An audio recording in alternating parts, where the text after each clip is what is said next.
Okay, let me get a couple things out of the way first. This is an interview I conducted with Wallace Shawn, the actor and playwright, at a sunny apartment here in New York City on February 25th, 2026. After the interview was over, I realized I referenced a number of works Wallace Shawn has written that not all of our listeners may be familiar with. If I recall right, we talk about The Designated Mourner, Evening at the Talk House, and The Fever. These are all plays by Wallace Shawn. The Designated Mourner is about a horny, self-involved coward of meager talents who finds himself, absurdly, as the last man standing among a class of intellectuals who have either been absorbed or shot by a fascist regime. Evening at the Talk House is a play about aesthetes, which is a word I don't know how to pronounce, but it's about aesthetes. You know what aesthetes are. It's about aesthetes reuniting and will be of particular interest to those who work for Palantir or these large AI companies that are being used to target strikes. There's audio versions of both of these available, and there's a film of The Designated Mourner, which John Early sent me on a Russian streaming platform that plays frightening ads every half hour. The Fever is Wally's most famous work, and also quite personal seeming. It's a long monologue originally conceived as to be performed in living rooms. It's about a man coming to terms with life, not just his life, but all lives of all people he's ever known that have ever existed in the world, and famously, it contains a very concise description of commodity fetishism. I'd read some of it to you, but you would find it, I would do it poorly. I'm not going to do it. I thought that would be like a good thing to do in the intro. I tried to do it for 2 seconds. I was like, I can't do things like this. But it's great. He reads it fantastically.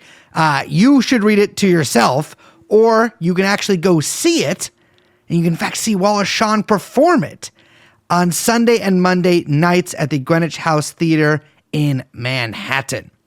Unless you're listening to this episode in like 3 years, in which case the run of the show is probably over. Most other nights, the same theater, the Greenwich House Theater in Manhattan, will be showing his new play, What We Did Before Our Moth Days. It's directed by Andre Gregory and stars Hope Davis, Maria Dizia, Josh Hamilton, and John Early, who is gracious enough to let us use his apartment for this interview. So we already recorded this and are releasing this, so I'm pretty sure Wallace Shawn doesn't really listen to podcasts. I hope he does not listen to podcasts. So let me be completely honest with you. I loved the play. I thought it was fantastic. And it's a long motherfucker too. It's like 3.5 hours long. Well, with intermissions, but I found it very moving. So a couple other things to get out of the way really quickly. We had talked a little bit about William Vollmann prior to the recording, and so the references come from that. Besides that, the producer of the show, Young Chomsky, has informed me that there's a slight audio issue at times. Just ignore it. Also, this episode, like I said, it was recorded on February 25th, or maybe it was 26th. I don't remember what I said. But anyways, it was last Wednesday. And so any references to an impending war on Iran are because it hadn't happened yet.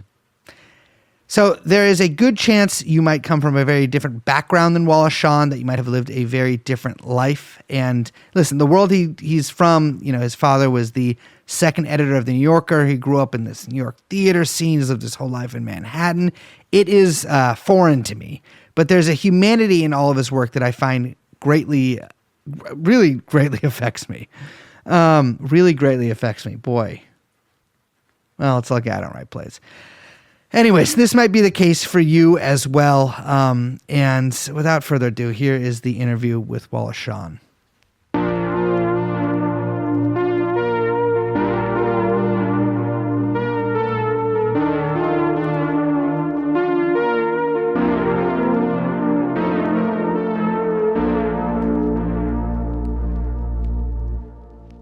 We're going to do my least favorite part of interviews first. Okay. Naturally. Because my least favorite part is asking the first question. Because there's a certain... we've been talking with each other for a little while now, but obviously maybe neither of us are completely at ease. And so I either like to start with a tough question or a really easy question, and I can't really think of either right now. But let me try a little sideways approach then. Thank you for coming on the show. I'm terrified. Go ahead. They did a New York Times Magazine profile on you recently. Yes. which I thought was good because it sort of, I don't know what, described you walking down the street and people sort of yelling out their favorite lines from movies you've been in.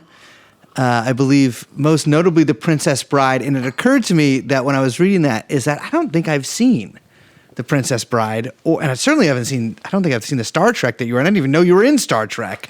But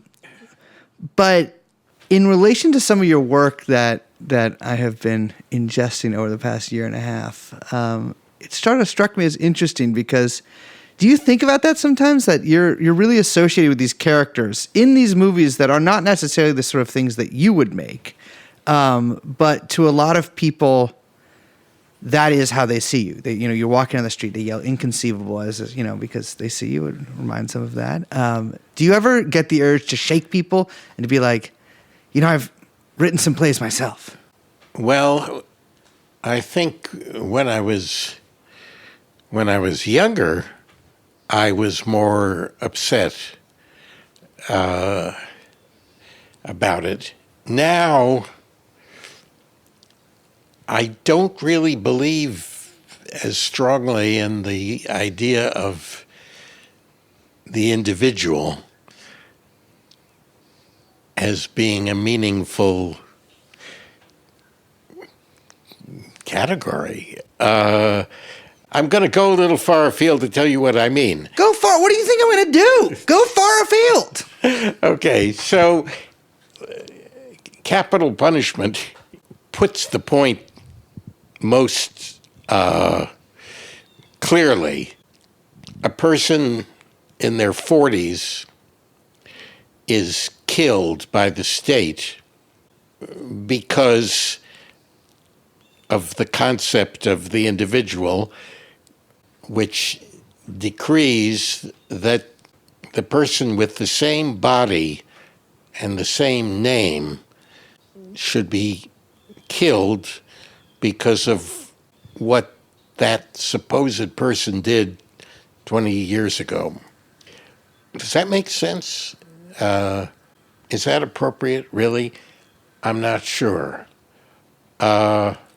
So I sort of no longer try to make sense of the fact that people have contradictory sides.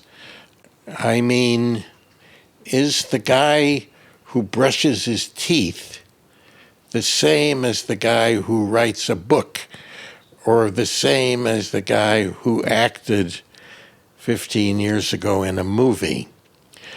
I'm not sure that it's meaningful to say, what a fascinating paradox. A guy on the street thinks that he is a humorous actor, but meanwhile, he wrote a serious play. I'm not sure it is a paradox. I'm not sure that it's any more of a paradox than saying he brushed his teeth and 2 hours later, he was writing a play. I'm not sure it's a big paradox. So I'm not too bitter about my other self in a certain way. I'm now thinking of everybody as being like a box of colored pencils. It's not a paradox. It's not bizarre that there's a red pencil and also a green pencil in the box. That's just what a box of colored pencils is. So I'm not that upset in a certain way that they think I'm a funny comedian. And yet I believe in the myth of the individual enough so that I get some satisfaction out of a compliment. Yeah. It's, of course, not a compliment just to be recognized, because if you're in a movie and your image is reproduced, it's not really a compliment that somebody has seen your image. And I don't particularly like it if people think I'm the guy that I played in the movie. Which is more common than I think people would probably think, not just with you, but with, I think, actors in general. Yeah, not that they literally think I am that character, but they think that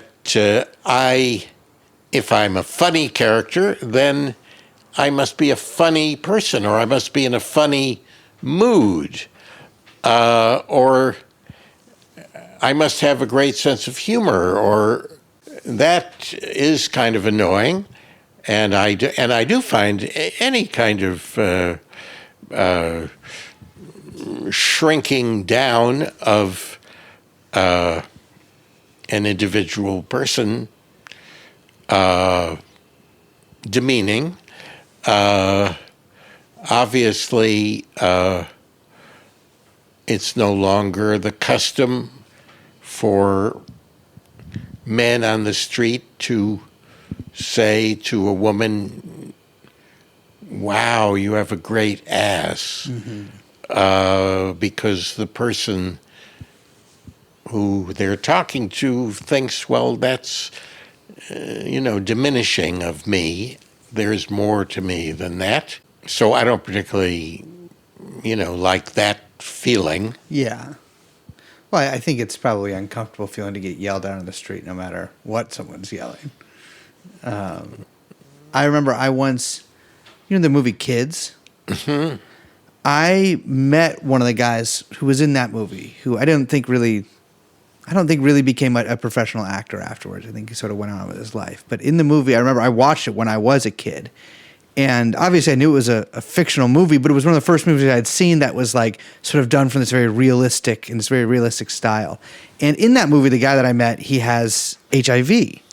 And as an adult, I met him and I asked him this question, which I thought was the most natural question in the world, which was, after you were in that movie, when it came out, because you were still a teenager, if you tried to talk to women, were you always a little worried that they might think that you had HIV?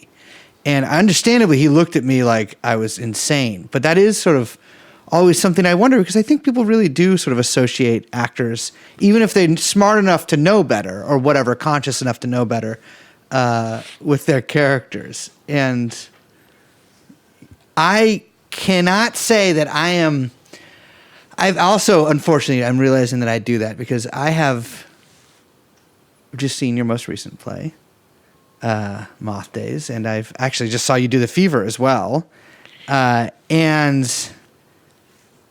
there's in several of your works, there's characters which I guess unconsciously associate with you as a person. And it took me a little while of sort of to write out my thoughts about them before I came here and humiliated myself. I realized that obviously you're not, like, for instance, in Moth Days, I would associate John's character, Tim, with you because he's the son.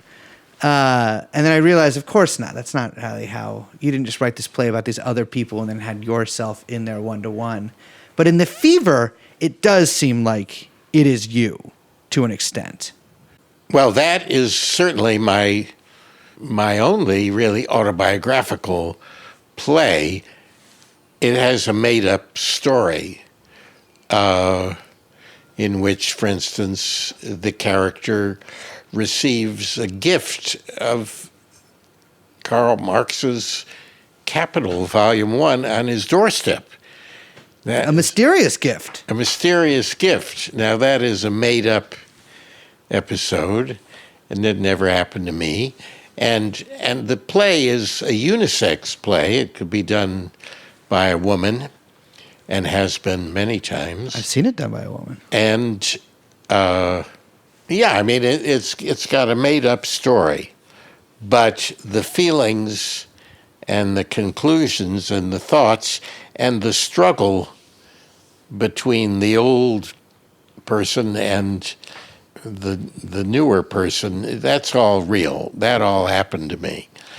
I mean, in other words, it is a chronicle of my own emotional journey in my early 40s, from being a centrist liberal to becoming a leftist, if you want to summarize it in shallow way. But that really did happen to me, and the thoughts are mine, really. The argument, I would claim it has one, is mine, and the debate that goes on between my, let's say, 39-year-old self and my 42-year-old self is a chronicle of what really happened in a way. I mean, the play, for those who aren't familiar with it, is a fever sort of dream, or a mix of a man actually sort of in the thrall of a fever, or in the midst of a fever, but also dreaming at certain points. Hallucinating and wrestling with these contradictions that he's sort of just becoming aware of. And there's a story written by your girlfriend, I think around the same time as you might have written The Fever, called Holy Week, which I love, and deals with many of the same themes. And It strikes me that perhaps this is maybe based on a actual incident. Your girlfriend, Deborah Eisenberg, who is a author of, I want to say several, I'm going to say many books, but who has got a giant short story collection that I've read that I found fantastic. She writes a rather similar account in certain ways, and I wanted to know, like, was this based on a trip that the two of you took together, or was it? Is the Central American country, which I took to be Nicaragua, sort of a stand-in for something here?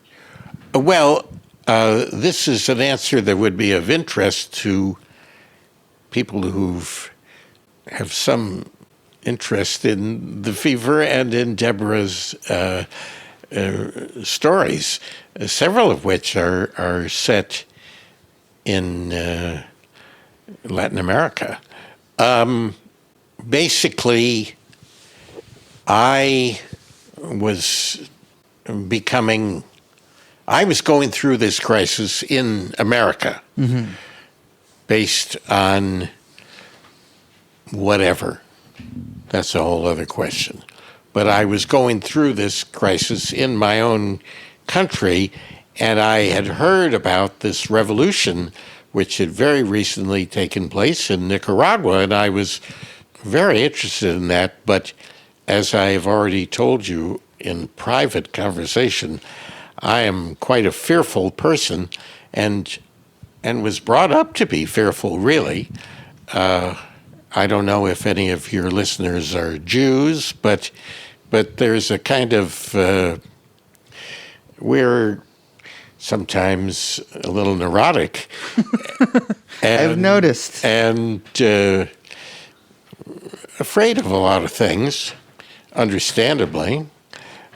And basically, my mother certainly felt if it was raining, you should wear what they had at that time, galoshes, sort of boots that you put on over your boots. I mean, it's like there's a kind of self-protective instinct that happens. And certainly if you hear that people are fighting and killing each other, you should go the other way. You shouldn't head toward that. You should head away from it. But I was very intrigued by the idea that maybe there would be a different kind of society that would be better, and that people were trying to start a whole new system. And I met a guy who was just as, who seemed, at any rate, to be no stronger, no more of a He-Man, no more of a William Volman, let's say, than me. I met him at a party, and I thought, wait a minute. And I mean, not to be too self-fascinated, I was wearing my tweed jacket, and I think he was wearing his tweed jacket. I thought, my God, and he said, oh, I just got back this afternoon from Nicaragua. And I thought, my God, if this guy can go there, why shouldn't I go there? Why not? I know there's a war going on. People are fighting there, but I really want to see what's happening over there. So Deborah was never a centrist. I would say she barely had any familiarity with what even that would mean. I mean, the idea that of like loving the Democratic candidate for president, I mean, Deborah was born a rebel and a leftist, I think, quite seriously. By the time she was around 7, she knew that society was all fucked up completely. And it wasn't, I mean, she wasn't trying to convert me, but she certainly just tolerated my sort of more conventional attitudes in the political area. Well, it seems I can't remember which book of yours or which essay of yours in your books of essays it's mentioned in, and I don't know if this is, I don't want to maybe presume too much, but you talk in these very romantic terms about a woman who lives in a very small apartment with sort of a shitty sink, but who cooked very interesting foods. And you can tell in the way that you're writing, you're very enamored by this woman. So I did take her to be Deborah. She was Deborah. Okay. I figured that she might be. Yes. But and I can't tell how much of this is you being self-effacing, because I think that you, from what I understand of your work, you can be a little bit self-effacing. But you seem quite taken with her. And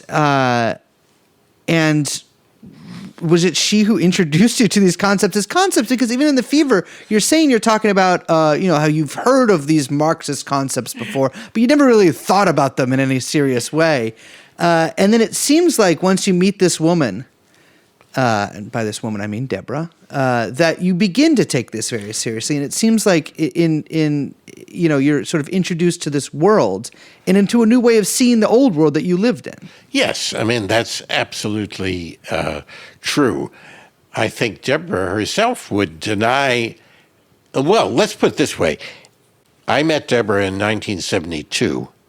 There was the old left, communists, 0.001% of the American public, and there was the new left, 0.001 of the American public.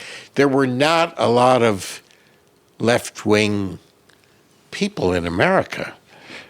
And I don't think that Deborah would have said, oh, yes, I'm a Marxist.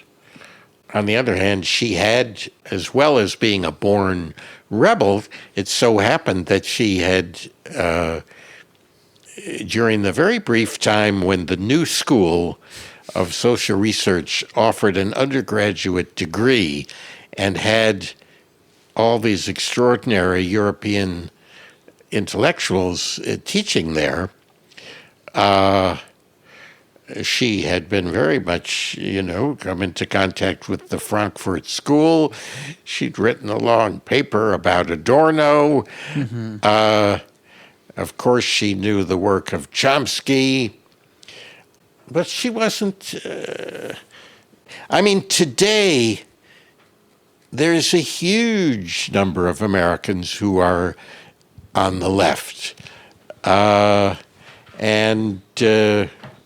I don't know if I certainly, if I meet a younger person, by the time I've talked to them for a very short time, I might very well have said, have you ever read Chomsky? Or do you ever listen to Democracy Now? Or have you seen Michael Moore's movies? These are not the arcane, mysterious, complicated part of the left. These are just really normal American things that any American might have access to. So, yeah, I said to Deborah, well, let's take a trip to Nicaragua. Well, then when we went to Nicaragua, or when we were going, I thought, well, we should be prepared to meet people there. And we should, by the way, some of my answers could be too long. I don't give a shit. But anyway. Well, it's a podcast. All right. So we can just do it for as long as we want. Okay. And they love it. They put it on when they're driving. They drive for so long. Half of these guys are probably truckers. It's fine. All right. So one of the people that are probably the main person that I got tips from a lot of people. Peter Davis, Steve Schlesinger, and preeminently Susan Meiselas, the photographer, who had taken incredible photographs of the Nicaraguan Revolution. And we got names of people that we could look up, and phone numbers. And also, everybody advised us, well, don't just go to Nicaragua. You should also go to El Salvador, Honduras, Guatemala, and see what these other countries are like in order to have a perspective if you're going to go to Nicaragua. So yes, we traveled together, Deborah and myself, and we did do, when I told you that I was physically, or I didn't go into this, but I am a cowardly person, and I always was a cowardly person. But for about 3 or 4 years, I was so obsessed with finding out about these things that I kind of lost my fearfulness. And then we did travel in Guatemala, where there were really horrible, unimaginable massacres of indigenous people going on. And well, it's too boring to go into, but we spent a night in a scary place, and it had no electricity, but it had a unbelievably thick metal door protecting it. And people were banging on that door.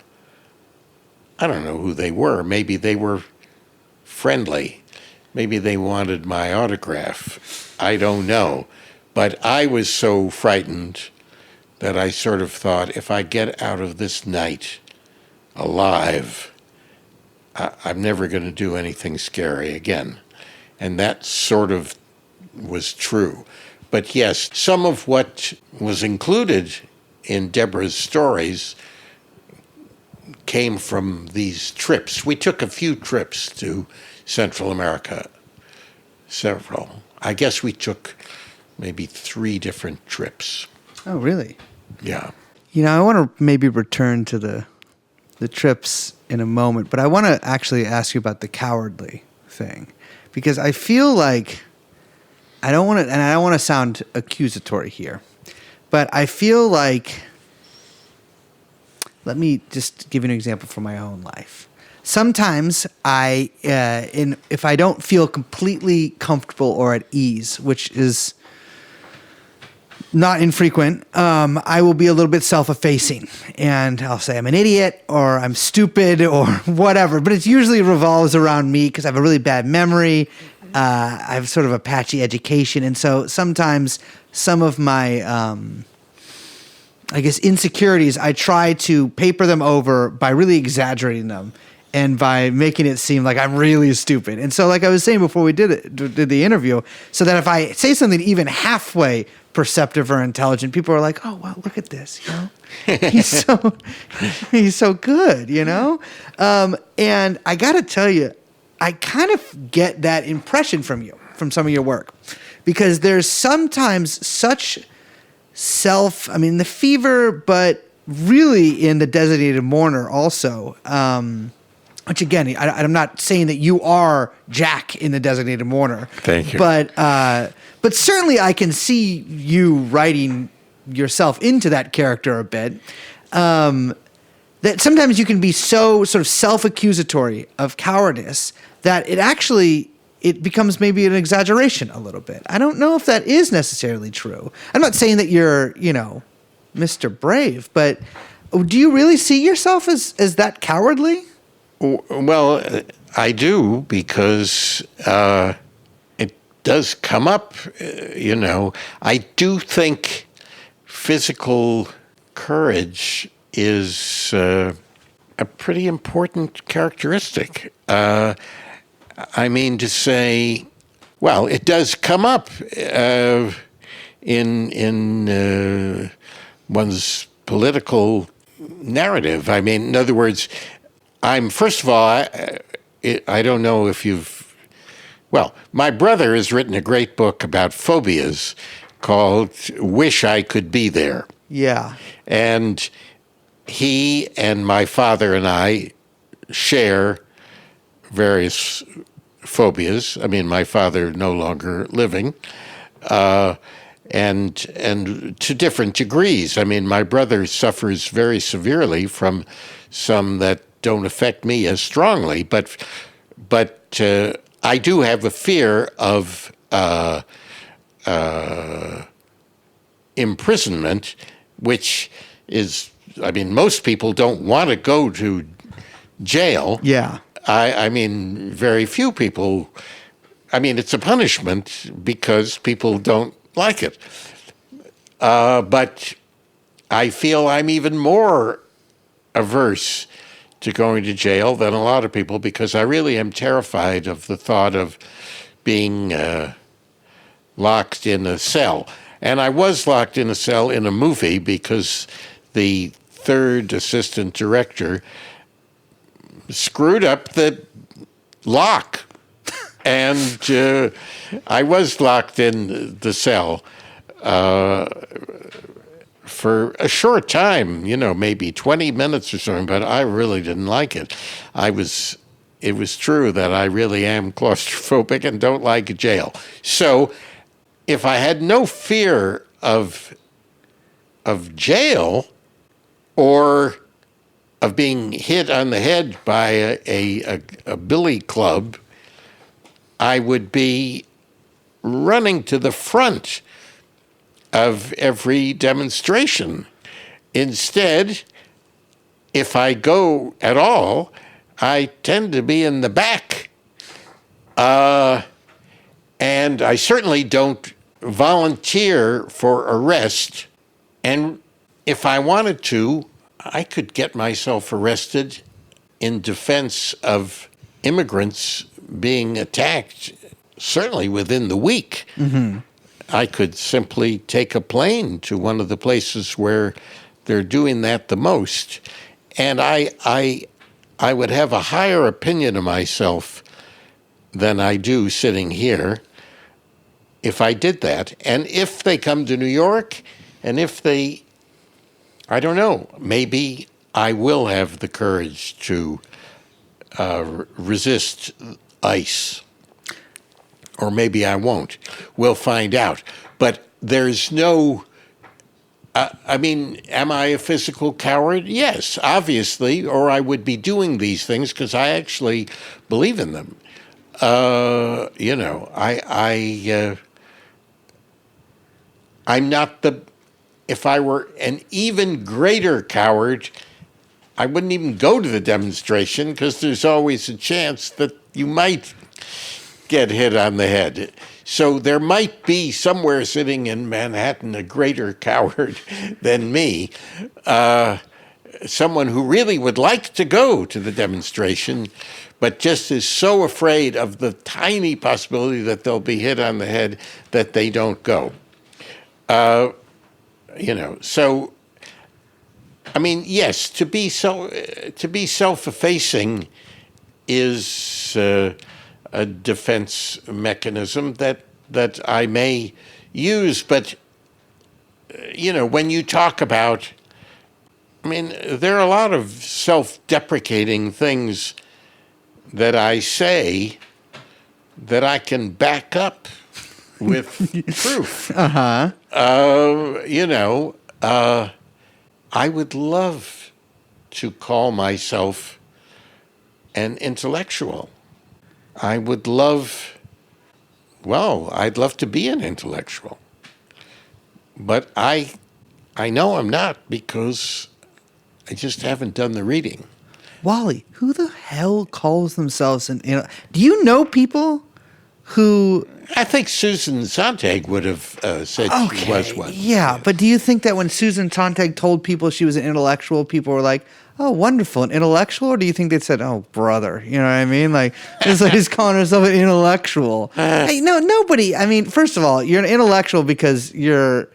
I mean, if we're going from Marxian terms here, that is kind of is what you are. That is your class is intellectual, or certainly you would be called that by Poland, many Marxists. They think actors are intellectuals, or they use that phrase. Yes, it's true.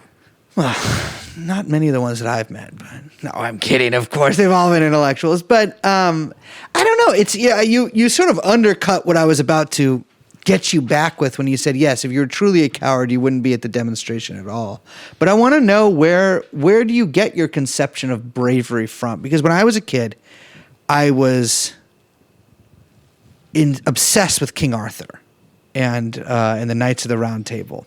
And I had this really sort of wonderful picture book with these paintings in them. And I'd read the stories about them, and I got more and more of these books. And I had this very, I would say, 19th century, I guess, like boyhood fantasies of like knights and maidens and things like that.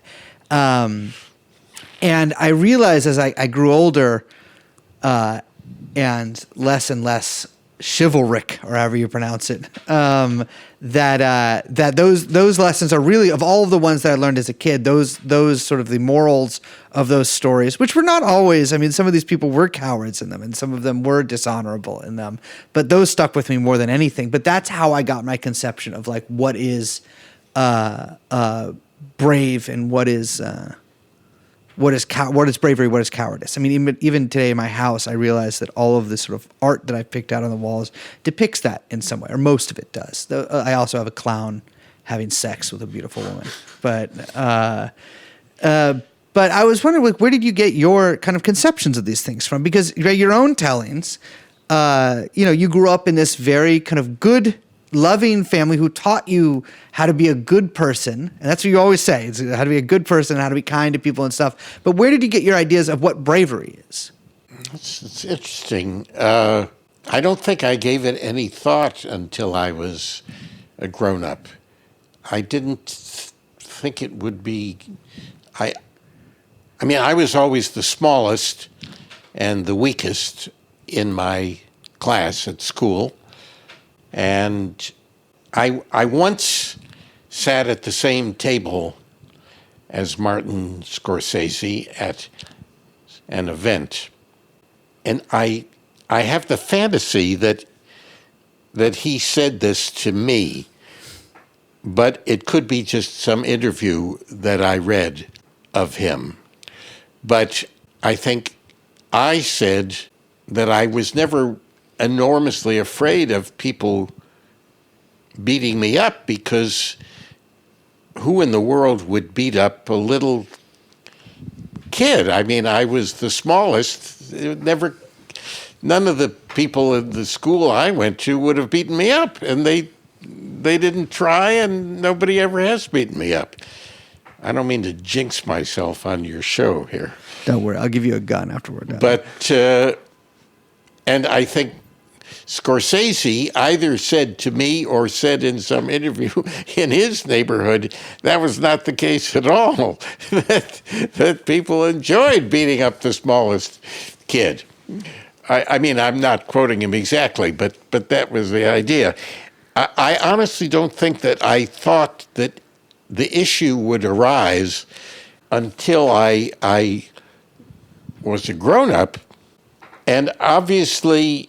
my parents were both from a journalistic background, and I know, my father and his friends were extremely enthusiastic about getting into the Second World War.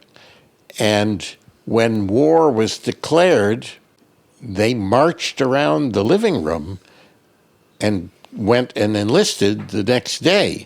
Now, my father was rejected. He was a little bit too old, and I think he had flat feet, or he was not going to be a good soldier anyway.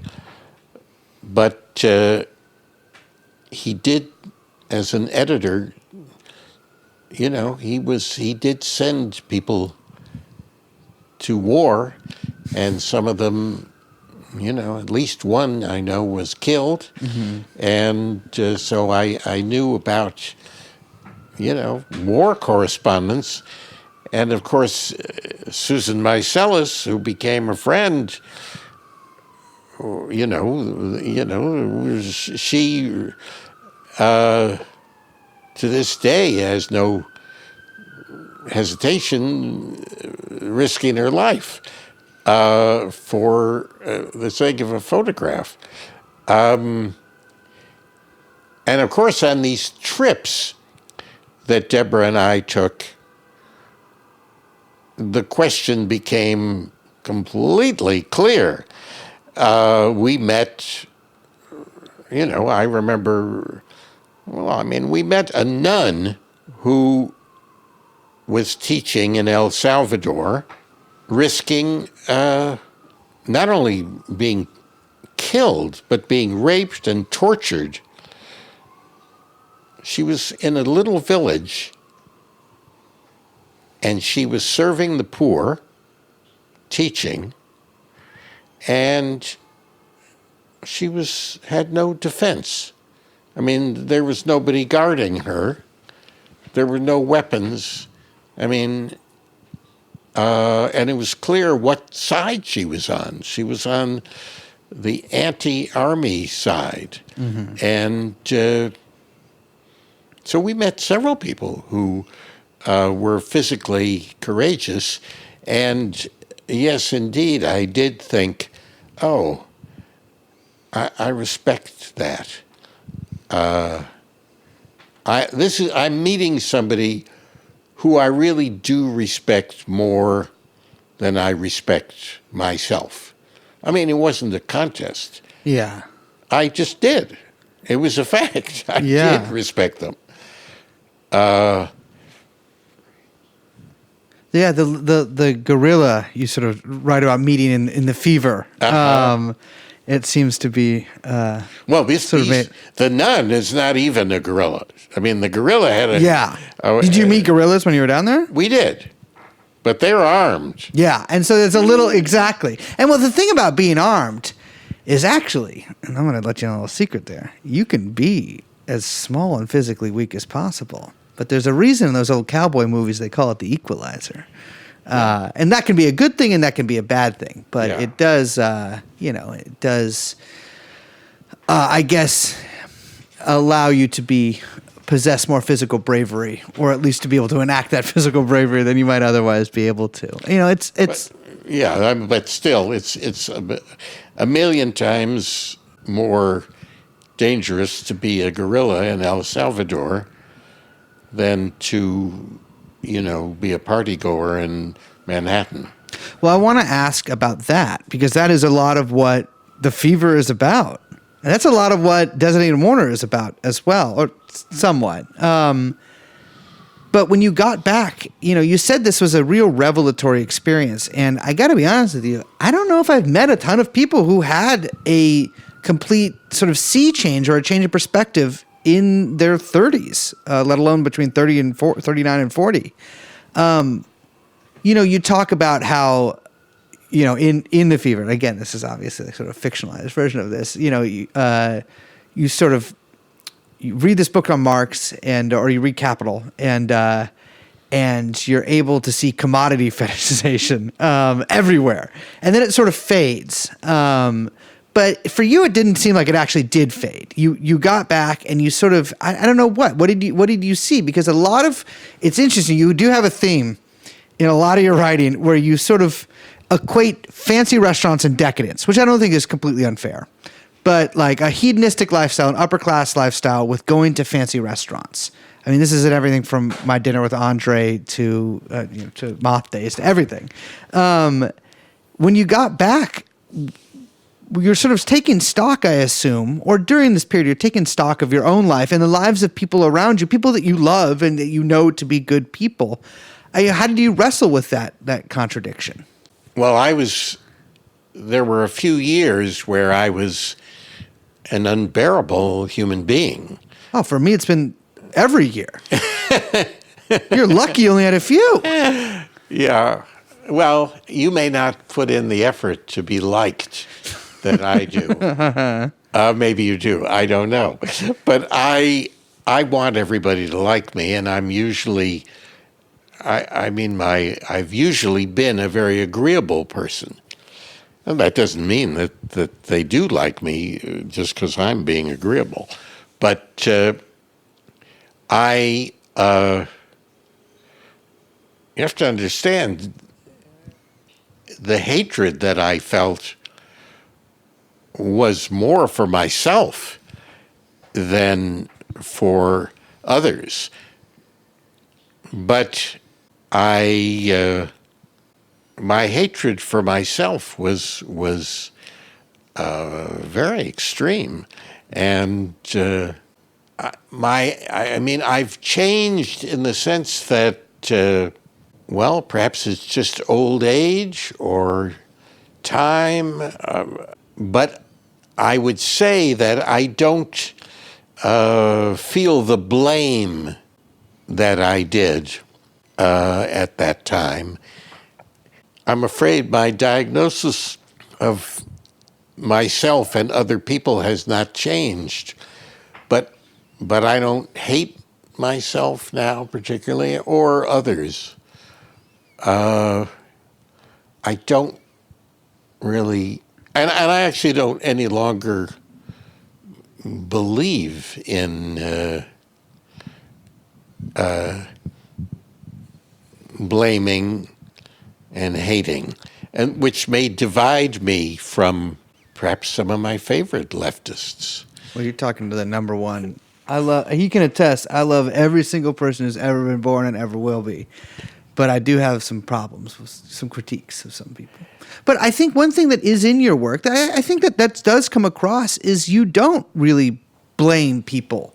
I can't remember what this is even from, but there's something you either wrote or, well, I guess you would have written in any case, but it's either one of the plays or the essays where you talk about like, well, okay, if you were born me and had my experiences and had my thoughts and had my, my life down to the detail, you would do the same things that I do. And if I was born into your shoes and I had the same thoughts as you and I had the same experience as you and the same family as you, then I might do as you do. And I think that is, a pretty decent way of looking at it. And not to say that people can't be evil or whatever, but I think it's essentially saying that like people are summaries of their experiences, and a large part of that experience is the class that they're from. And that is generally, or obviously people are able to overcome that, which I think is also a big theme in a lot of your work. But that isn't necessarily, I think there's a tendency that I have sometimes to individually hate people, and there are people. I'm not maybe so saintly as you. I hate a lot of motherfuckers, but I try to say I hate that. I love them as well, but I do hate them. But I love them ultimately. But I do try to remember that like people are the way that they are because of things that essentially are a little outside their control. You have this, I can't remember, this is, I guess if you're an essay, Why I'm a Socialist, but you talk about the lucky and the unlucky. And, it's people are just born randomly into their positions. And I think some people are able to overcome the position they're born into. And if they're rich, they're able to recognize their class, I guess, and maybe become a traitorous force. And some poor people are able to sort of come up and realize that like, oh, well, I don't have to be, my class doesn't have to be the one at the bottom here. So maybe the class of the poor can maybe be eventually at the top, and we kind of run things. But a lot of people don't, and that's just is the way it is. And it's the way it's always been. I think that as we get older, we become maybe a little more generous towards people. But also, I would say that a lot of your work does talk about your reckoning with your place in this. That's what so much of The Fever is about. That's what Deborah's story about these trips are about. Even at the end of that, she's talking about, going, or she's maybe from your perspective. I don't know. I don't know if that's supposed to be written from your perspective, but, talking about going to a restaurant and thinking about wrestling with all these things and going to a restaurant and maybe ordering a meal. But if you had just written The Fever and left it at that, then I think maybe I would take what you're saying. Well, I don't want to call you a liar. I would take what you're saying with 100% at face value. But a lot of your work since then has been dealing with these same themes. And I think that there has to be a reason for that. You're not just writing these plays just to write them, right? Evening at the Talk House, The Designated Mourner, these are plays that deal with political issues. And I think there's a reason that you write political plays. What is that? Well, it is an actual fact that we are enmeshed in a society. So it's easy to ignore that for a period or for a lifetime. But once it's been revealed to you, then I think it's tough to unknow it. I don't think you can unknow it once you've come in contact with that fact. I actually do pay taxes, and it's hard to face, but if I put $10 in the bank invests that money. And they may invest it in, weapons or in Elon Musk's companies or God knows what. They don't tell me what they invested in. We're involved. And it's really, how do you unlearn that? It's impossible. And, politics can be, to use a cliche, siloed off or if you go to college, you can take a course in politics, or you could take a course in the history of music. But in real life, they're not actually separated. In real life, what we call politics is just part of the thing that's going on every day. And my most recent play, what we did before our moth days, has a family where the father has a long-time girlfriend. And that was the pattern in my family. And naturally, I find that an interesting subject. And similarly, we live in a world where people are tortured and killed, and I'm involved in that. I'm in that world. So, of course, I'm interested in that, too. So. Yeah, I do know. I do know what you mean. I want to talk about what we did before our moth days a little bit. And I don't want to get too much into it because the reality is some small percentage of our listener base, well, probably not that small, percentage of our listener base lives in New York. But the play hasn't been out for very long. It's still, I think, will be in maybe out of previews by the time this comes out next week. I don't know when it's... Its theoretical opening night is March the 5th. So I don't know what the hell day it is, but I think it'll still be technically in previews by the day this comes out. I want to talk about your family a little bit because, yeah, you mentioned that this is a play about a father who had an affair. You've mentioned that your own father, had an affair for a while. I'm not going to say that you wrote this play. From what I understand, is not completely autobiographical. So No. I don't want to put your entire, life over that. But I did have a question about the character that John Early plays, Tim. Timmy or Tim? Tim. Maybe I want to call him Timmy because he's a little kid even when he's an adult. I think, at least that was my impression of it. And it's interesting because there is this theme throughout a lot of your work about this second generation maybe being a little less impressive than the first one. And in fact, you've talked about that in relation to yourself and your father, which I think is a little bit, well, maybe you're just being nice to your dad. I don't know. But you've talked about, sort of your downwardly mobile sons as opposed to the dads. And in what we did before Mott Days, I don't want to, it doesn't give too much of the plot away, but the father is a somewhat successful novelist, and the son is maybe a slightly less successful writer. And the father is not exactly virtuous, but struggles with his virtuousness. The son, while he struggles with it, is maybe a little less aware of his struggles with his own virtuousness, or a little less attached to the idea of virtuousness. You see the same thing in with Jack in The Designated Mourner. Sort of, obviously it's his father-in-law, but he's less successful, he's less talented, and he also is sort of less virtuous.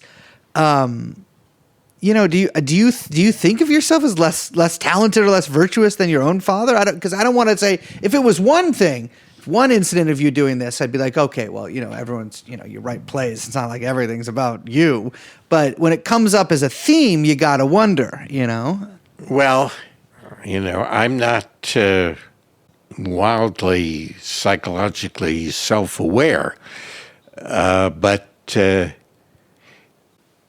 yeah, I mean, I of course, my father was, I do think of him as being smarter, and he was, it's complicated because the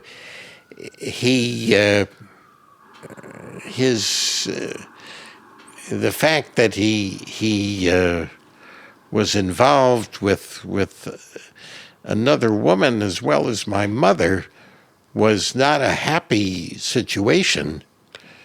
But you do have to say that he was someone who,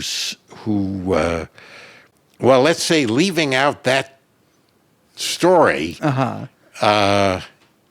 he was devoted to virtue in a way that is extremely unusual. I mean to say, he was, I would say, obsessed with behaving ethically, and as he led a large organization, it came up, every day, and he strived to be a good person now and make good decisions. Now, and he was intellectually extraordinary. I mean, there's no doubt about it. He had an amazing mind. I have intentionally led a much, much, much simpler life. I mean, I think he had 400 people working for him, and they were all complicated, tormented people with complicated problems. I can imagine. I have avoided responsibility partly, I watched him, and not only did I decide that I didn't want to have that many responsibilities, but he encouraged me not to.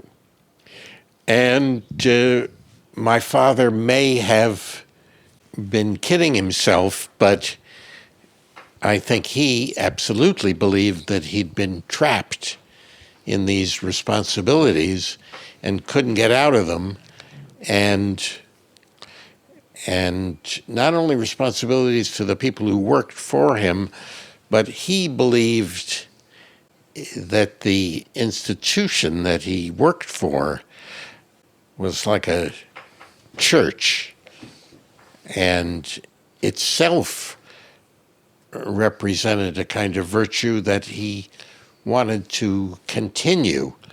And he was for the last many, many years that he worked at the New Yorker, which is the institution I'm speaking about, he thought he was struggling to make sure that it would continue in his vein after he left it, which didn't happen. But he was very encouraging of both my brother and me not getting entangled with too much beyond our own work, really. And he had wanted to be a writer, and in fact, he'd also wanted to be a composer. And my brother is a composer, and I sort of have been a writer. And he encouraged that, and, so I have avoided responsibilities. I don't have children, and, I don't have responsibilities, really. I want to talk about books a little bit. I'm not going to ask you what your favorite book is or what books you've been reading. But although maybe that is a good question to start asking people. I'm not going to ask you that, but maybe I'll start asking people. Maybe I'll start asking people who don't really seem like they read that many books, what books they've been reading. I mean, I've read a few over the course of my life that I am not afraid of mentioning, but I just don't like to be pinned down. Yeah, because what if you're reading like a really lousy book? And, well, I'm humiliated by how little I've read, and I'm humiliated by how slowly I read.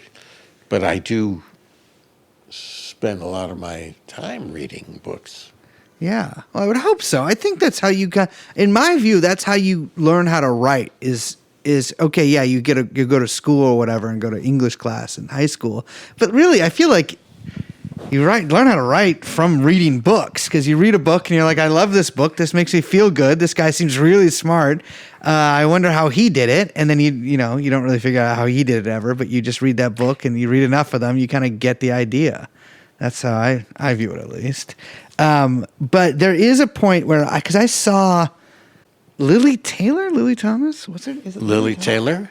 I saw Lily Taylor do The Fever a number of years ago. I had a really strange experience. An ex-girlfriend who I did not hang out with one-on-one prior to that for many years, or after that since. I was visiting New York, I guess 4 or 5 years ago, and she wrote me and she's like, hey, I have 2 tickets to go see The Fever, which I'd heard of it, but I'd never seen it or read it. And I said, okay, great. I haven't been to play in a while. And it was front row, right in the middle. And this was during COVID. sort of this is kind of right after the acute part of COVID. So the theaters were open, but there was no water. You couldn't have any water. And I didn't realize this. I didn't put 2 and 2 together. And I figured maybe there's an intermission or something. I can go out. Well, first I figured maybe I can go get a bottle of water there. And then I was like, well, maybe there's a water fountain taped off. And so I'm sitting there watching her do this, and I'm enthralled, but I'm also undergoing one of the most painful experiences of my life, because I grow more and more thirsty. When you get thirsty, you can't stop thinking about anything about how thirsty you are.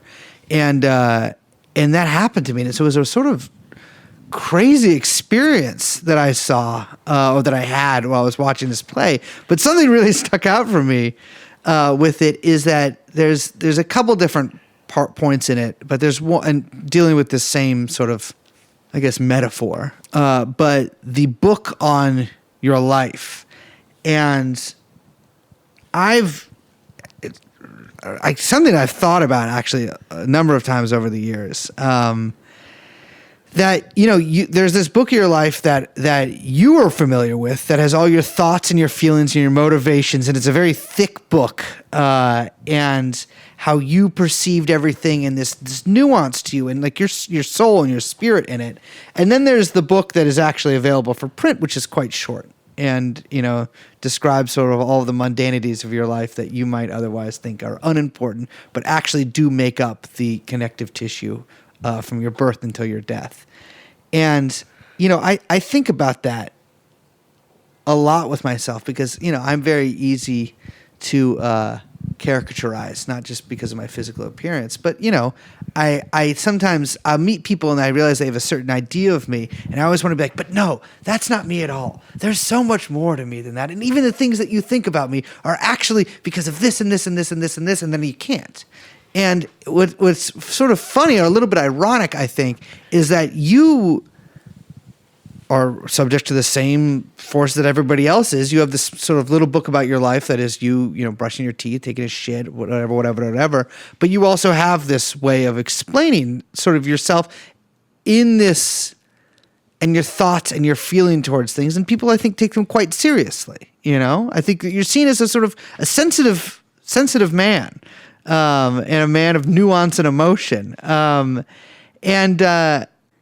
you think of your work as a way to sort of explain yourself, I guess, in more detail, to make that sort of second, more detailed volume of your inner life available to people in the same way that first quite thin volume of your outer life might be? I've never thought of that.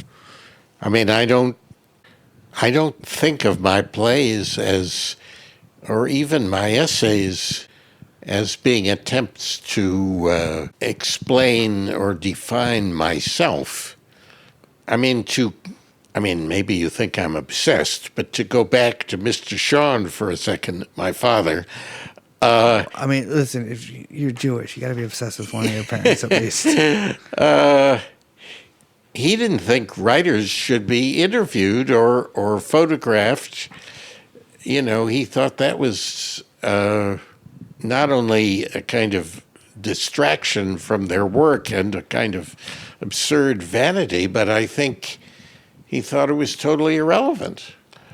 And I certainly, one of the reasons to go back to the very beginning of this interview where I think I said that people were like a box of colored pencils, I certainly have known a lot of writers, and the guy who you meet is rarely related to the author that you think you might meet from having read their book. I mean, they're just not the same. I've known some who are similar to their books. And certainly in my childhood, I met many cartoonists, some of whom looked identical to their cartoons, and some who didn't at all. But I don't know what my writing, how it relates to me, and I certainly don't think, I've never thought, oh, well, this is a good way for people to get to know what I'm really like. Yeah, that makes sense to me. I don't necessarily mean to say that you're writing about, books full of this is how I feel about this, or this is, this is what love feels like for me or whatever. Right. But I think in terms of your fiction, which I think, yeah, obviously it's not like you writing these fucking episodes of your life and you're like, well, this is what I was thinking during I'm not saying that. But I think that when we do write fiction, and I'm saying we, but I don't write fiction, but you know what I mean? But I could, I've known some people who've written some fiction.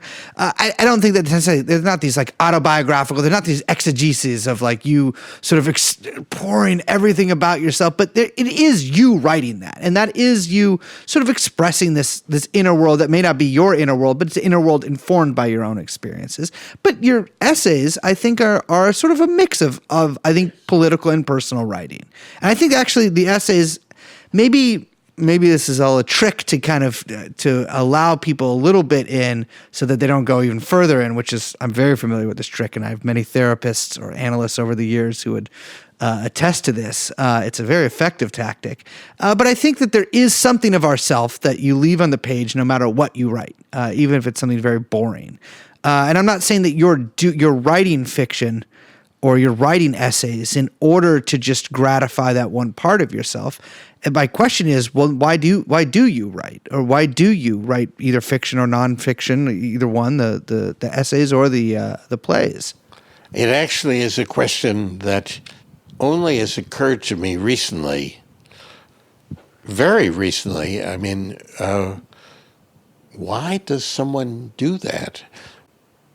What is it that I've never really thought about it, because for my whole life I've sort of just taken it kind of for granted that why wouldn't a person want to write some plays and get them put on, and then at a certain point, as I've become an ancient man, I've sort of thought, that is a strange drive. Why would someone want to do that? But I don't have any answer. And of course, being an actor is another question. What kind of person wants to do that, and why? I don't know. I have a hard time believing this. You've never thought about, like, when you first started doing it.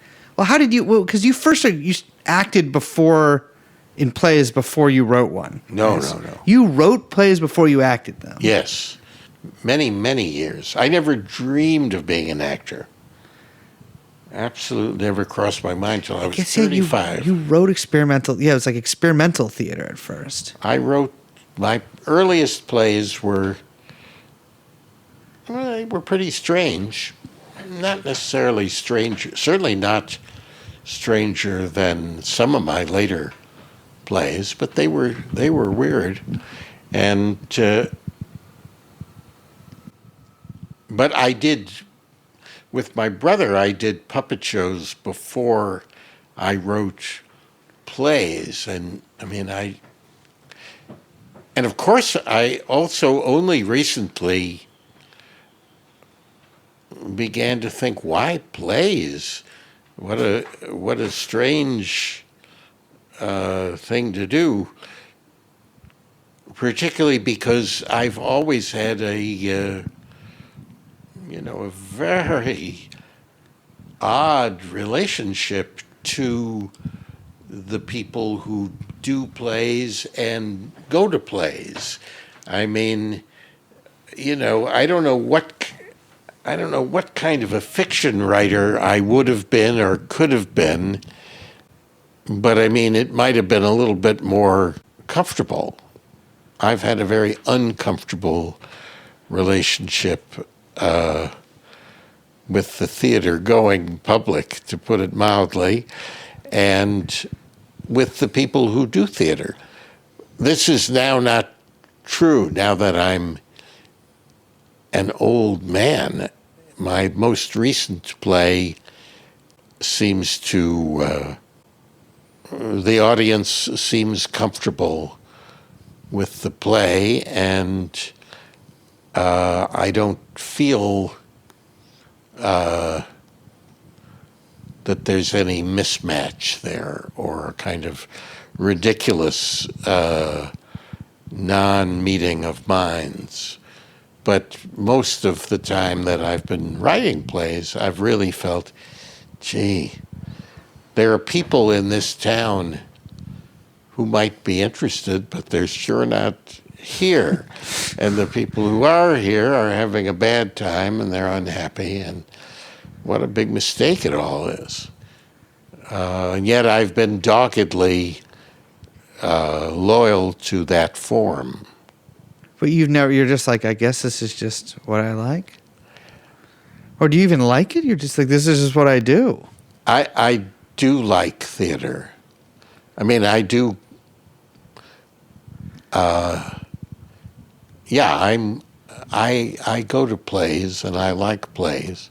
I mean, I like going to them. I don't say I admire all of them. Well, yeah. But it is, I will say, even when I go, actually, you know what? I won't say that because I've been to some plays. I was about to say, even when I go to plays that I don't really like, I still have a good time. But I've been to a play in the not too recent past where I had such an excruciating bad time that it made me maybe consider killing myself. But then it was cured by the time I walked out. But I tend to like going to plays unless it's really so lousy that it makes me consider either harming myself or other people. Even if it's not that great of a play, I like at least going and sitting down there. It's interesting because, I mean, do you feel the same way about acting as that you do about, do you get the same thing out of it that you do from writing? No. I mean, it's very, very different. But it is certainly, I've just been in a TV series for 7 years. I mean, I hasten to say I was not a regular. I was what we call in show business recurring.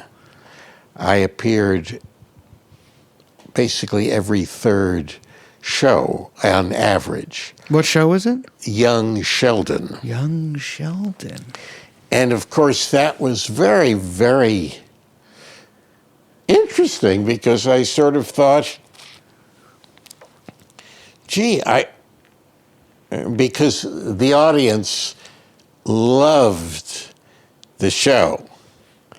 And I loved the feeling that I was in something that people loved.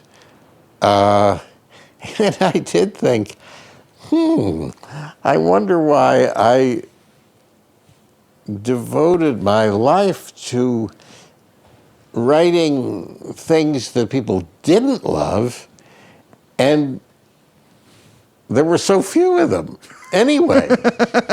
Yeah, I guess that is true. It's because, you can write an amazing play that people love, but, you're every third episode of Young Sheldon, millions of people will be like, we love this guy. Yeah, I mean, it was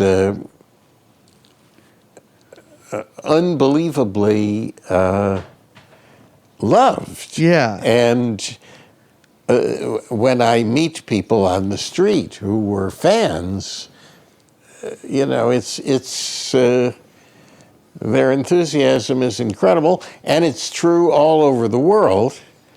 I mean, everywhere that I've traveled, there are fans of Young Sheldon, and there are millions of them. And it was thought-provoking. I did think, could I have written something that millions of people would enjoy? I mean, probably not, but it just was interesting, thought-provoking. I feel like My Dinner with Andre is like millions of people. That's like a famous movie. I knew what My Dinner with Andre was. There's like a lot of stuff I got as like from like cultural osmosis as a kid where I had no real conception of what the movie was, but that it existed. I think it was because it was such a cultural touchstone in many other things sort of referencing it or like parodying it in some way that when I was a kid, that I just sort of knew what it was before I actually had a conception of what it actually was. Yeah. And so I feel like you did that you have that, that's like something. It really, a lot of people have seen. I don't know if it reached millions, but a lot of people did see that. And Pauline Kael said of me that I could perhaps have tried to expand that, to in some way follow that up with other things that would have been equally somehow in a connected vein and might have had a chance of being. She didn't talk about whether they would have been well liked or not, but the implication, I think she said I could have become a kind of a little bit like Woody, that I could have, my persona could have been used, or something about My Dinner with Andre could somehow have been extended, something about it, who knows what.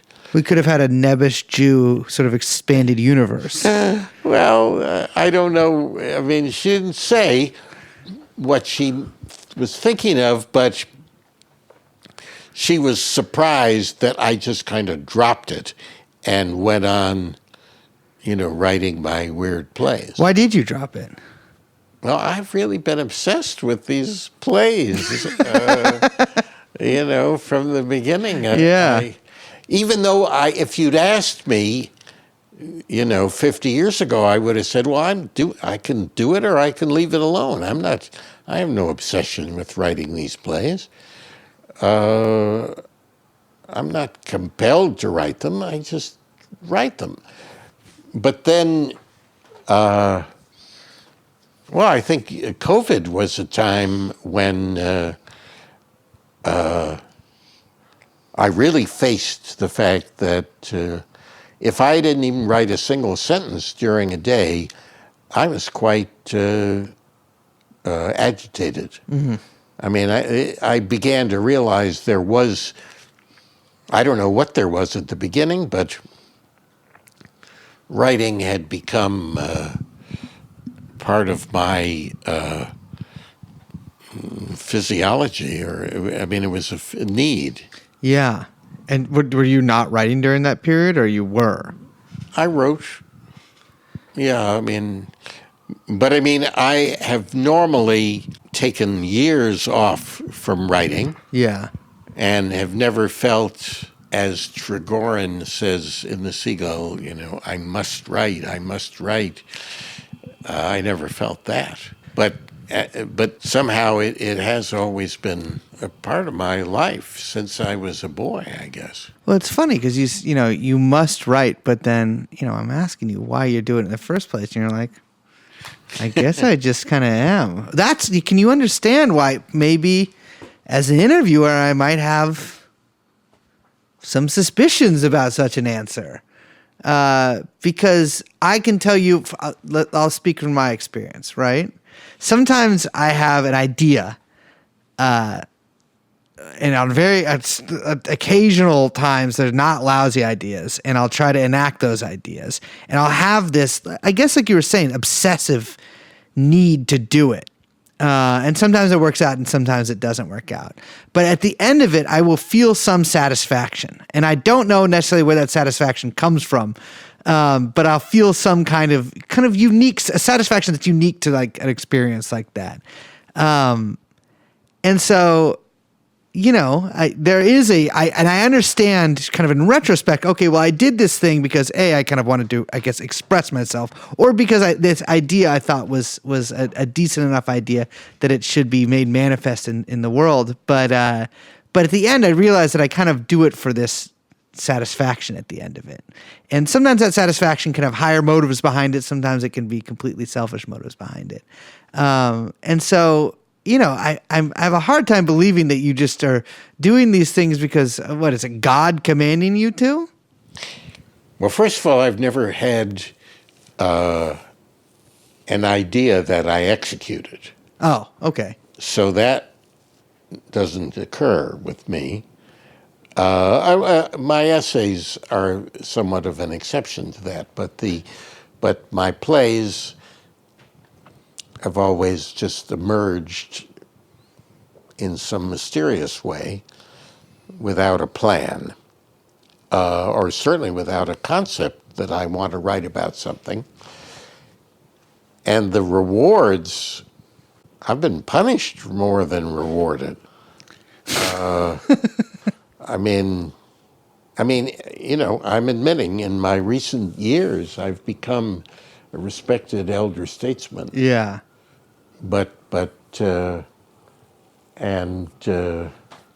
And I am rewarded, but I don't mean with wealth I don't make a living as a writer, but I have been rewarded with people liking what I've done or even respecting it. But certainly when I was in my earlier decades, it was brutal. And I did not, anticipate admiration. I didn't get it. Granting that the bar for me has always been high. In other words, I grew up, I never met a writer who didn't at least have their work in the New Yorker. Yeah, well, that would make sense. Which is each one of them felt that was pretty great. So I've always been, sort of born to be vain in the sense of expecting more than I was getting. Let's put it that way. In other words, I always, there was a writer, and I still don't know how to pronounce his name, but a writer who appeared really frequently in the New Yorker, H.L. Mantzouris. And you're getting no help from me on that. No one ever mentioned his writing, and to me, he seemed to be the least known. That name to me represented the least that a writer could be known, because I'd never heard anyone mention him. But he did appear a lot in the New Yorker. And I assumed that I would be Mantzouris at least as soon as I picked up a pencil. And I was well and truly outraged that was not the case. Yeah, oh God, it's... So that's just how I happened to grow up, I wanted to ask, I think our audience would get too mad at me if we didn't kind of talk about a little more about politics in this, even though I'm very curious about some of the other stuff as well. But, I saw a Times of Israel article excoriating, however you pronounce that. Excoriating. Wow. That's a word I've really only read, I believe, or just mispronounced my whole life. But I don't think I've been brave enough to say that in the past. But maybe you put me at ease because you couldn't pronounce this New Yorker writer's name. So I figured, what the hell? For comparing, I think it was Netanyahu to Adolf Hitler, the one and only Adolf Hitler. And I would say that it has been, as an actor, a delirious past few years, but longer than that. But really, in the past, since October 7th, 2023, so I guess, 2.5 years, in Hollywood, of these kind of great conflagrations and these blacklists and these firings, and these kind of back and forth. And it's been interesting because the two sort of places that this mostly happened has been in academia, and I guess in the arts writ large, because there's been a lot of problems at museums and galleries. But it's been interesting because there's been this sort of civil wars, although generally with, I guess, the side that represents Israel often with the advantage, within these kind of elite institutions. And I wanted to ask how that played out for you. Obviously, you staked your ground out here for a while. You've been talking about Israel and Palestine for a number of years. But I was going to say, have you sort of witnessed any of these battles that have happened in Hollywood? Well, I've had a couple of painful experiences. The time, if the Times of Israel excoriated me for comparing Netanyahu and Hitler, that's if you're being intelligent, you have to go through a lot of points of similarity and difference between these two characters. But the people who are Zionistically inclined are usually, they feel actual fear of anti-Semitism. And, this goes for people in the show business community or in Hollywood or L.A., that, there are people who genuinely fear anti-Semitism in America. And I suppose people, there are students at universities who have a genuine fear that anti-Semites will become more powerful or would harm them, or it may not even be like that they literally expect to be harmed. It may be less concrete than that. But I've had some painful encounters with people who feel that, and that's not fun. And I hate to remind people of this, but I also experienced that when I wrote a play in which there was a sort of Nazi character. And people thought I was giving too much exposure to Nazi ideas. But as far as practical consequences, it's not something that I would know. Mm-hmm. In other words, it could very well be that, let's be blunt. I feel that I'm sickened by people who defend genocide in Gaza. And I would, and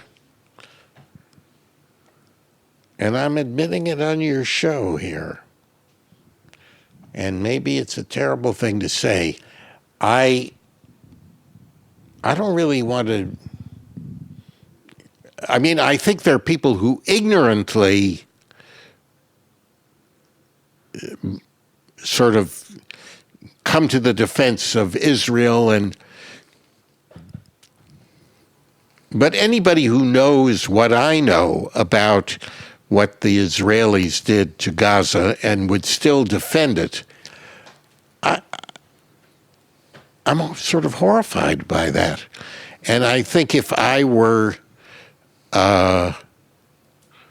making a film and I had the choice of casting an actor who eagerly defended genocide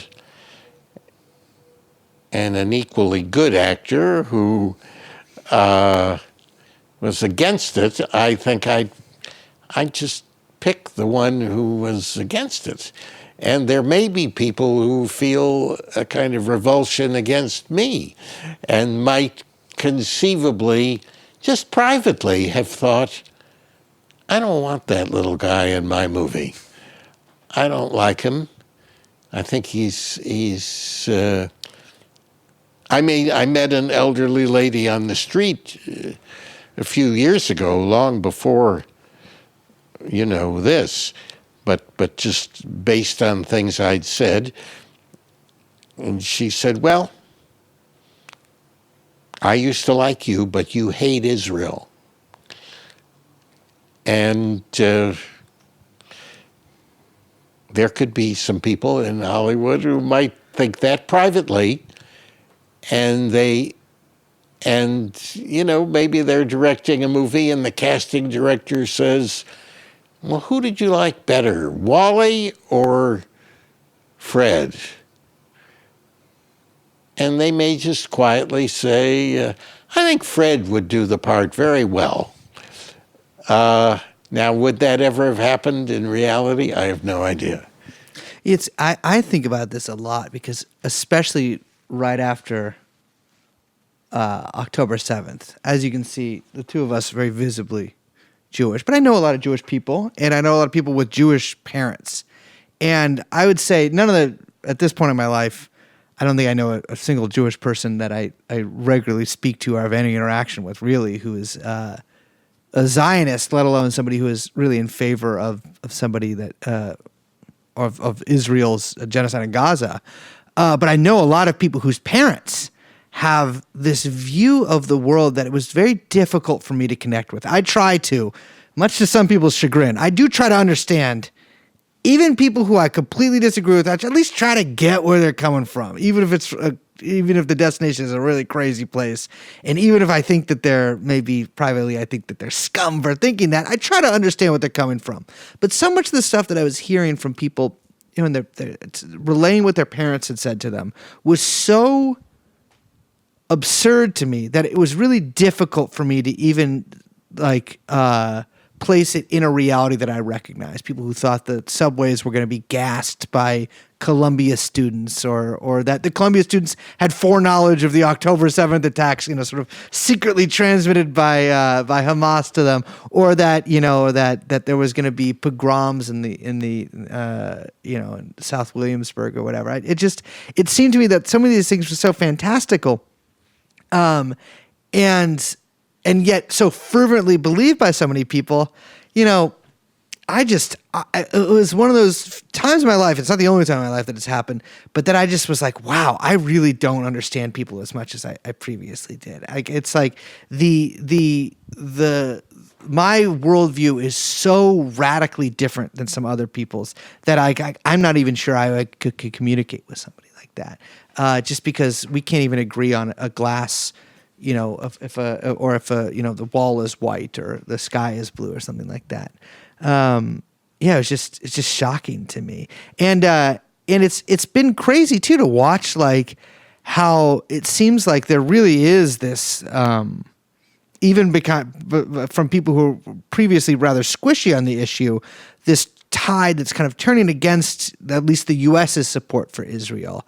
And then we see, we're like about to go possibly fucking bomb Iran, maybe get into a war with Iran. And it's one of those things where I think that I'm just like, I can't, it's hard to, I can understand on some logical political level why these things happen, but on a human level, it's very difficult for me to understand why sometimes. That's because of your generational difference from me. I mean, I was born in 1943, and those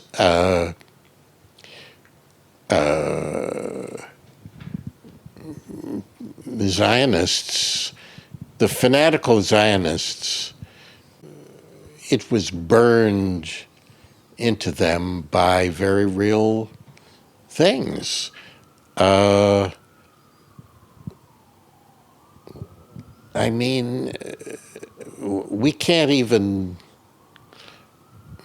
fathom what it means, although in the Trump era we can begin to fathom it, people being carried off. I mean, shocking and unimaginable as it is for, 10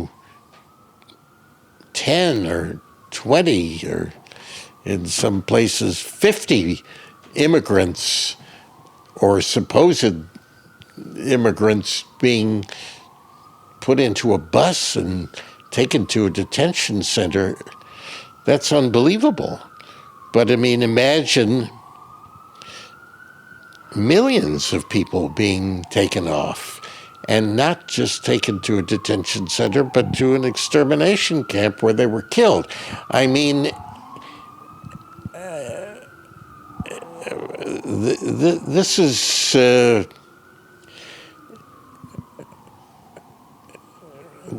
experiences burn their way into the souls of people, and it can carry through more than one generation. I mean, a 30-year-old Zionist is somehow fantastically attached to their parents in that way. Yeah. Or it's not rational, but it is based on something. And I don't find it, I've known many people who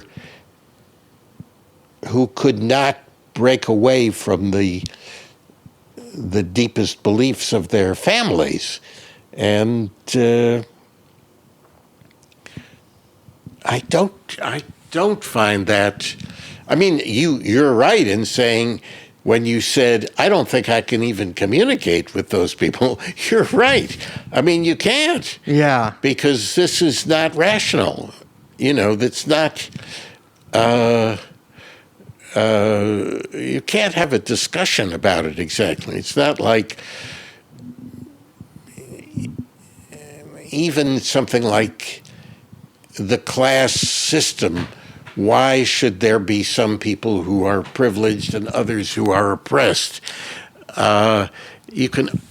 It's much more arguable than an irrational belief that the only safety that a Jew could have is in Israel, that the only place where Jews could be safe. I mean, this is totally ludicrous, but if that goes, we have no safety. They'll come and kill all of us. It's not rational. And Jews are not the main group of people who are being oppressed today. But of course, it's not ridiculous, because there is, a history that goes back many, many hundreds of years. And anybody who said, the Jews did feel very secure in Poland, and they felt secure in Germany, and I'm sorry to tell you they were wrong. Mm-hmm. And so it's not, if you say, oh, come on, Jews are not going to be persecuted in America, don't be ridiculous. I think that the Zionist is within his rights to say, well, I can deduce about millions of examples to show that, it could happen again. Yes, I know, but I think what makes it sort of so galling right now is that some of the most prominent people doing the persecuting in America are Jewish. You know what I mean? Oh, I know. Stephen Miller. Yeah. I mean, practically all of the people, not all of the people, but quite a few of the funders of the current government. Not to mention, sort of the long arm of the Israeli foreign ministry, sort of poking its head about in some of our college campuses and with Canary Mission and all that. It's crazy to me. But I will say, like, I do understand on some level these people who have this, this sort of family story that is really imprinted in their head. But I think what always frustrates me, and maybe this is unfair, and this is, I sort of can generalize this politically, but it definitely is acute with a lot of people who especially are very, are Zionists, is that, well, can't you fucking think for yourself? You know what I mean? Like, why do you have to sort of repeat ad nauseum something don't you, we all love our parents. Well, some of us do, but you love your parents to some degree, but part of growing up and becoming an adult is realizing that they were wrong about some things. And I think that, that especially when it comes to Israel, a lot of young Jewish people, are just like, actually, my parents were completely right about that, and become sort of frenzied. And I think that's what sort of is so crazy about it. It's this real blood frenzy where it becomes this, this very militaristic culture and this and I'm not going to say that I mourn kind of the intellectual tradition of Judaism, but it has been, I think, in large part annihilated by the existence of Israel. And obviously the Holocaust had a hand in that as well, but, the two are, I think, quite interlinked. And it just, it's like what you said about Netanyahu. It's like, it really is kind of like, you just kind of become, I guess, what made you become your father, I guess, in this instance. But it is, I mean, maybe it was just like that, Hitler, the Holocaust sort of midwifed the existence of Israel, such as it is, into existence. And I think that has sort of that. Well, I think that that the genocide,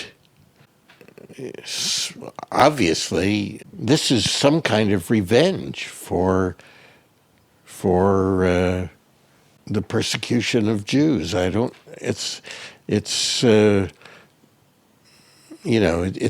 would take a smarter person than me to really be able to explain it or talk about it, but I don't think it was even a secret that this was not a normal war.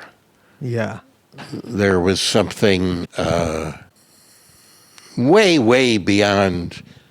I mean, war should never be normal, but just by definition, there are certain ways that war has in fact been waged, and this went way beyond. I mean, this was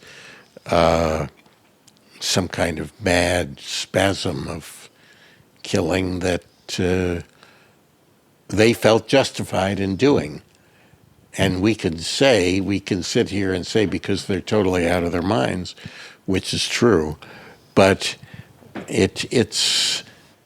they felt justified in doing it because we're Jews and we're the persecuted people and we have the right to do absolutely anything.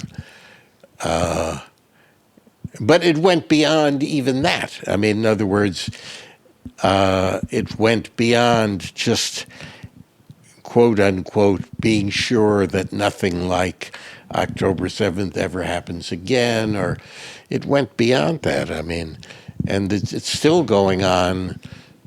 They still feel justified in a kind of sadism that is off the map. It's just off the map of.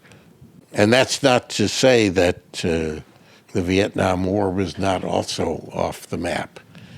And certainly Americans have nothing, they're not reacting against terrible persecution of them. On the contrary, they have a history of persecuting. I think the one difference, or one of the differences, and this is not a defense of the Vietnam War, don't worry, but I think one of the differences is that there was quite a large movement in the U.S., unpopular at the time, but a large movement in the U.S.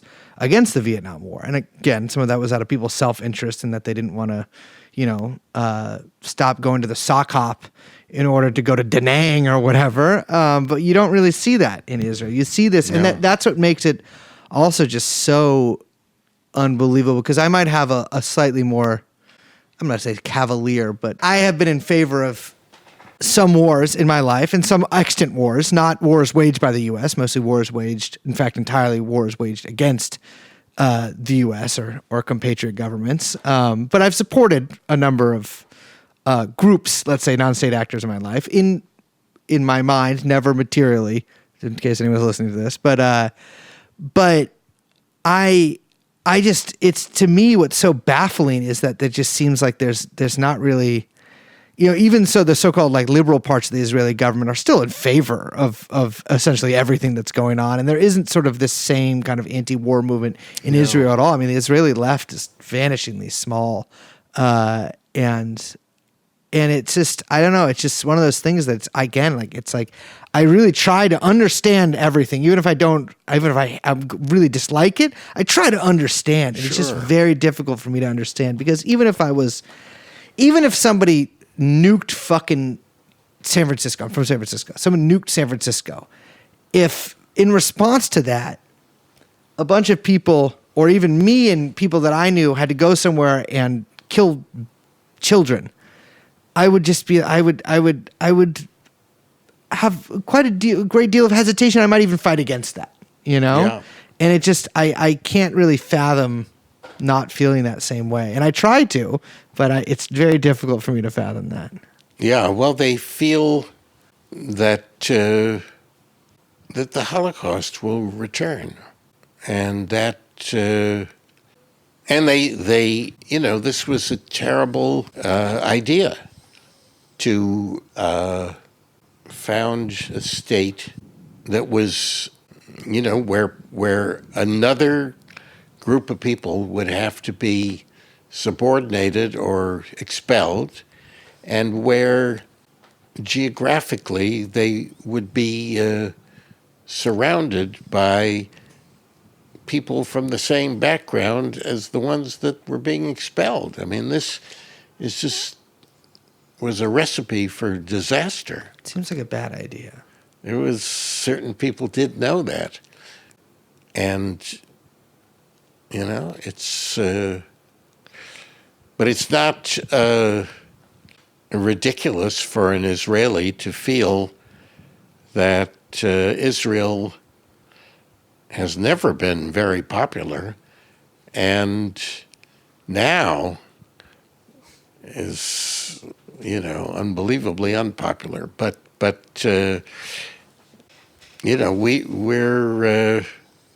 we are just far enough removed from all that so that we don't feel it. But the people who are supporting the Israeli government in Israel undoubtedly feel that their only possible hope is to be so monstrous and terrifying and heartless that no one dares to go against them. You mentioned earlier about bravery, and you say I went. Well, no, that's a horrible segue because it makes it sound like I'm calling myself brave. So I was actually in Minneapolis recently, and the morning I got there, or the day after I got there at night.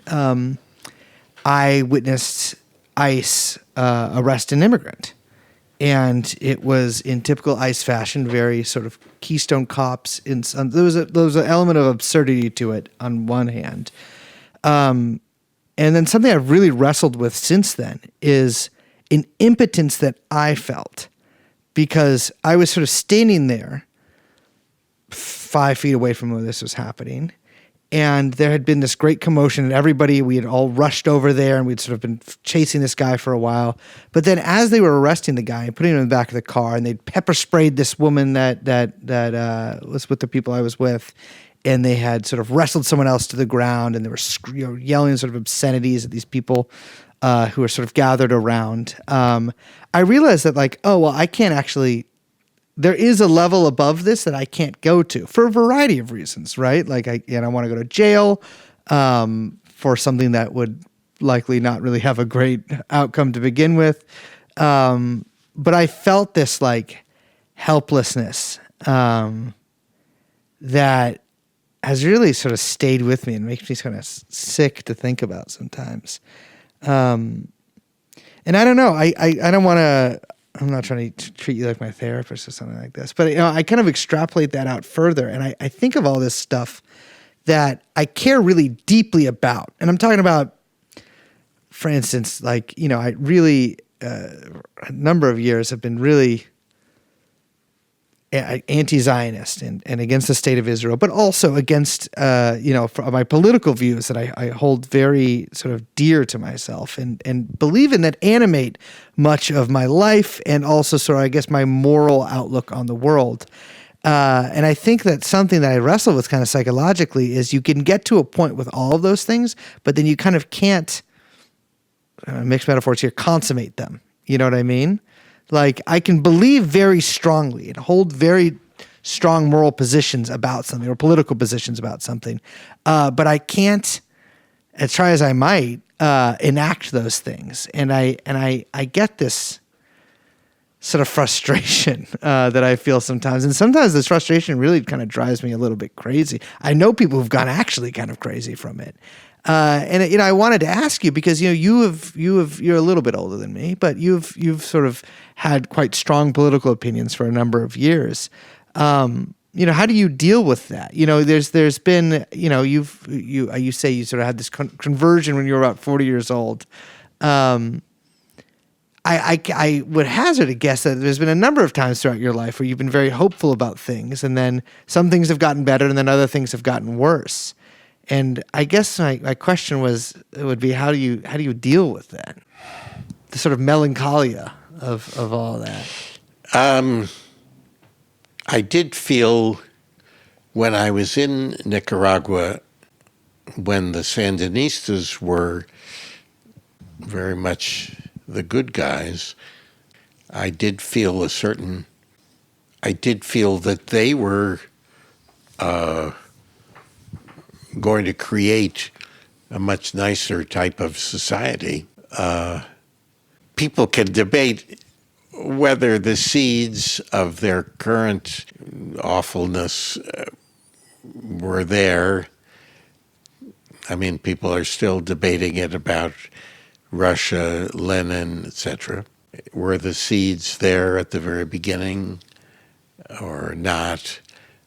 Was it the influence of American pressure that turned them bad? So I did feel kind of an optimism about them. I didn't think it was going to spread to America. I've never felt, well, for whatever reason, I've never sort of felt any feeling that, America is going to turn a corner and become totally different. I just never have really felt that. I mean, I've always felt, it would be, let's fight for a better world, and maybe in the long run there could be, but I've never sort of felt, I think Barack Obama or whoever is going to make things better immediately. I felt, I've never lifted two fingers for a political campaign up until the Mamdani campaign. And I do feel that Mamdani will make a difference in New York, and I'm excited about that. But I haven't gone through my life constantly being overexcited about anybody. You don't seem very cynical, which I think would be, you meet a lot of people on the left who are quite cynical. And I can lapse into a certain kind of cynicism myself, although I really do try to avoid it. But I don't think of you as a very cynical character. No, I liked Bernie Sanders. I think he could have done amazing things. He could have won. He came very close to being the candidate. I don't think, and I think it's amazing that so many, Americans changed their mind about Israel and Gaza, and millions of people went to Michael Moore's movies. And no, I don't have a cynical attitude that things can't get better. I just have never sort of had a feeling, oh, everything is going to be great now. Yeah. Yeah, that makes sense to me. Well, Wally, I appreciate you taking the time out to spend the afternoon with us. I guess I really have spent the afternoon. You really have. I didn't expect we'd spend the entire afternoon either, but I realized as the room has grown darker. It is darker. That I think we've actually just breached the evening. Yeah, I think so. I think I should go. I think you should as well. I Well, mean, that sounds rude, but I think you probably have to go as well. But do you think poor John has just been wandering? And do you really care for John's welfare that much? I do. But if during the course of this interview, John Early froze to death somewhere near Union Square, I think that would at least make for a kind of exciting interview. I mean, we'd mourn him, but, what a way to go out. No, I do care about his welfare. And I just didn't realize that so much time was passing. But it was. Probably through pauses of mine. I don't know. Well, Wally, thank you so much for spending time with us. And you know what? People should go see the new play. Yes, they should. I mean, it's unfortunately very, very expensive. I mean, I should say if I've gone that far, if you go later, there are cheap tickets. There are no cheap tickets, but they're tickets that are, I don't know, about $65, which at one time was an astoundingly high price, but that's a low price now. But there are, I think, many more cheap tickets if you if you go now to the website and get the ticket, for April. To do it. So people should wait a little bit, or should get them now. Get them but now. Get them for April. Yeah. All right. Well, ladies and gentlemen, that was Wallace Shawn.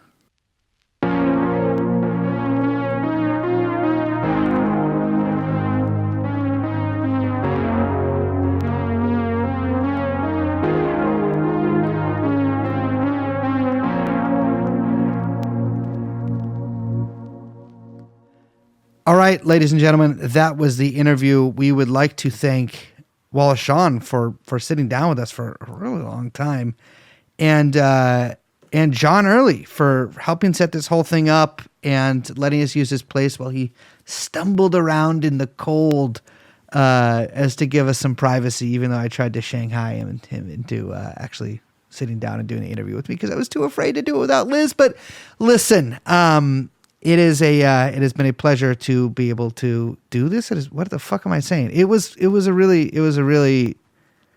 great afternoon. With that being said, my name is Brace Belden. I'm producer Young Chomsky. I'm Liz, and this has been TrueAnon. We will see you next time. Bye-bye. Jeffrey Epstein. Jeffrey Epstein.